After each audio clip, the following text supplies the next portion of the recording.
Welcome to the training on outdoor shoes and hiking boots. Whatever the type of hike and the path taken, hiking is an activity that everyone can enjoy. What is the secret to a successful hike? It is the choice of shoe that will make all the difference between pampering your feet or torturing them.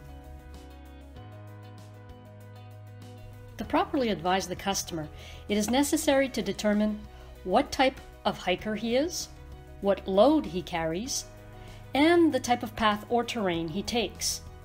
This information will help determine what type of shoe or boot to offer. We find 4 types of shoes or boots. Let's begin with the trail running shoes. This type of shoe has the following characteristics: the use of nylon for lightness, integrated mesh components for water flow and breathability, integrated heel reinforcement for added stability, a studded sole to improve traction, a shock absorption system, an integrated internal bumper to protect the toes from impact, and they are available with or without waterproof membrane, depending on the customer's choice. In the benefits column, these shoes are light and flexible.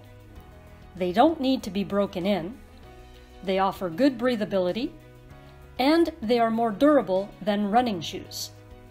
In the disadvantages column, these shoes do not offer ankle support and are less stable and also less durable than the outdoor shoe. These shoes will therefore be used for woods and mountain runs, short treks on well-maintained trails, and for hikers carrying a light load over a short period. Let's move on to outdoor shoes.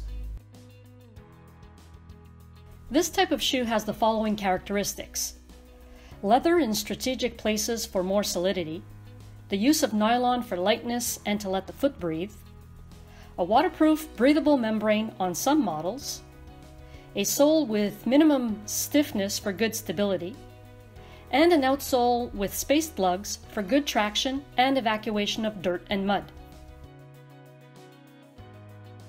In the benefits column, these shoes are light and flexible, provide good breathability and waterproofness, and are more durable than trail running shoes. However, in the disadvantages column, these shoes offer little support and protection for the ankle and are less stable than an outdoor boot. These shoes will therefore be used for short hikes ranging from half a day to 2 days, slightly uneven terrain, the hiker carrying an average load on his shoulders, and for the hiker who doesn't need ankle support. Now let's take a look at walking boots. This type of boot has the following characteristics: a higher upper to cover the ankle, leather in strategic places for more solidity, the use of nylon for lightness and to let the foot breathe, a waterproof, breathable membrane on some models, bellow tabs to limit dust penetration on most models, integrated shank on several models for more rigidity and more protection against punctures, stiffer soles for good traction and to avoid lateral flexing, and an outsole with spaced lugs for good traction and evacuation of dirt and mud.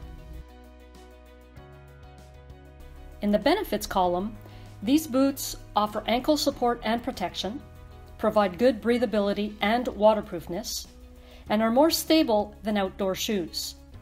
In the disadvantages column, these boots are heavier and stiffer than outdoor shoes and may need to be broken in, that is, worn to soften them before the activity to avoid blisters and pain.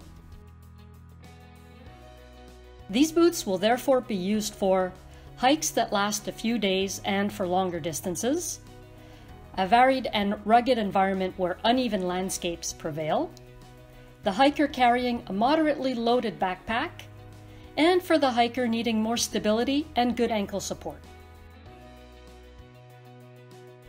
Finally, let's take a look at hiking boots or trekking boots. This type of boot has the following characteristics: the use of leather for its robustness on the outside and its comfort on the inside, waterproof leather upper on most models, a waterproof, breathable inner membrane on most models, a higher upper to protect and stabilize the ankles, mud shields, bellow tabs to limit dust penetration on most models, integrated shanks on most models for more rigidity and more protection against punctures, stiffer soles to ensure good traction and to avoid lateral flexing, and finally, an outsole with spaced lugs for good traction and evacuation of soil and mud. In the benefits column, these boots provide optimal ankle support, have rigid midsoles for added stability, are durable, and the majority of models are water resistant. In the disadvantages column, these boots are heavier and more rigid, and they may need to be broken in to avoid blisters and pain. These boots will therefore be used for hikes lasting longer and for longer distances, a varied and rugged environment where uneven landscapes prevail, hikes in all types of weather conditions, off-trail hikes, a hiker needing more stability and good ankle support, and finally, for a hiker carrying heavy loads. In summary, regardless of the path taken, it is what the customer will put on his feet that will have a definite influence on his appreciation of his hike.